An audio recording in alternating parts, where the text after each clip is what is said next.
Welcome to Man Does Tech, where I solve the problems you didn't even know you had. You begin by powering the Pro Mom pump and preparing the parts.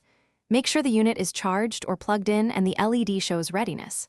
Once done, wash your hands and set out bottles, spare valves, and the correct flange. You should select the flange size recommended by the manufacturer so the nipple centers and moves freely. Start with low suction. This protects milk flow and comfort. If you feel pinching, stop and adjust the flange position slightly. You now assemble the system. Attach valves and bottles to the flange and confirm airtight seals to avoid suction loss. Begin in stimulation mode for 2 to 3 minutes to mimic a newborn's fast suck, then transition to expression mode for milk removal. Once in expression, raise suction slowly until you reach efficient but comfortable levels.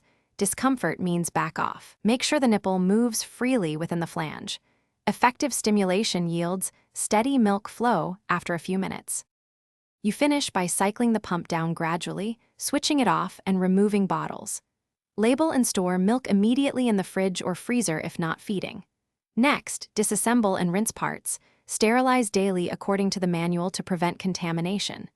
If you see low flow or poor suction, check for loose seals, cracked valves, incorrect flange size, or low battery. Replace valves if worn. If pain persists, stop and consult a lactation consultant to adjust fit or technique. Thanks for watching. If you found this helpful, don't forget to like and subscribe.